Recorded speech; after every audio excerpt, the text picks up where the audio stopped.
നമസ്കാരം, ഫോർട്ടുക്കി ന്യൂസിലേക്ക് സ്വാഗതം. ശിരൂരിൽ മണ്ണിടിച്ചിലിനെ തുടർന്ന് കാണാതായ കോഴിക്കോട് സ്വദേശി അർജുന് വേണ്ടിയുള്ള തിരച്ചിൽ തുടരുന്നതിനിടെ ഗംഗാവലി നദിയിൽ ട്രക്ക് കണ്ടെത്തിയതായി കർണാടക സർക്കാർ വ്യക്തമാക്കിയെന്നുള്ള നിർണായക വാർത്തകളാണ് ഇപ്പോൾ പുറത്തു വന്നുകൊണ്ടിരിക്കുന്നത്. ഒരു ട്രക്ക് കൃത്യമായി വെള്ളത്തിൽ കണ്ടെത്തിയിട്ടുണ്ട്.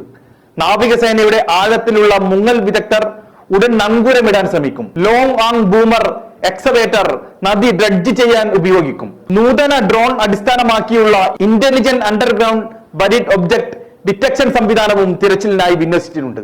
വെള്ളത്തിൽ കാണാതായ മൃതദേഹങ്ങൾക്കായി കോസ്റ്റ് ഗാർഡ് ഹെലികോപ്റ്റർ തിരച്ചിൽ നടത്തുമെന്ന് കർണാടക റവന്യൂ മന്ത്രി കൃഷ്ണ ബൈരഗൌഡ സോഷ്യൽ മീഡിയ പ്ലാറ്റ്ഫോമായ എക്സിൽ പോസ്റ്റ് ചെയ്തു. ജൂലൈ 16 കർണാടകയിലെ ശിരൂരിൽ ഉരുൾപൊട്ടലിൽ കാണാതായ കോഴിക്കോട് സ്വദേശി അർജുന് വേണ്ടിയുള്ള തിരച്ചിൽ ബുധനാഴ്ച 9ാം ദിവസത്തിലേക്ക് കടന്നിരിക്കെയാണ് നിർണായക വെളിപ്പെടുത്തലുമായി റവന്യൂ മന്ത്രി തന്നെ രംഗത്ത് വന്നിരിക്കുന്നത്.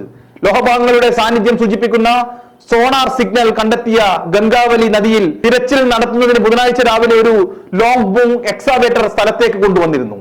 60 മീറ്റർ താഴ്ചയിൽ നിന്ന് ചെളി നീക്കം ചെയ്യാൻ എക്സവേറ്റർ സഹായിക്കും. റഡാർ പരിശോധനയിൽ ഇതേ ഭാഗത്ത് ഒരു സിഗ്നൽ ലഭിച്ചു. കാണാതായ അർജുനെയും മറ്റ് 2 പേരെയും കണ്ടെത്താൻ അത്യാധുനിക റേഡിയോ ഫ്രീക്വൻസി സ്കാനറും വിന്യസിക്കുമെന്ന് കർണാടക റവന്യൂ മന്ത്രി കൃഷ്ണ ബൈരഗൌഡ മാധ്യമങ്ങളോട് പറഞ്ഞു. നാവികസേനയും ദുരന്ത നിവാരണ സേനയും സോണാറും റഡാറും ഉൾപ്പെടെയുള്ള നൂതന സാങ്കേതിക വിദ്യയാണ് തിരച്ചിൽ നടത്തിക്കൊണ്ടിരിക്കുന്നത്.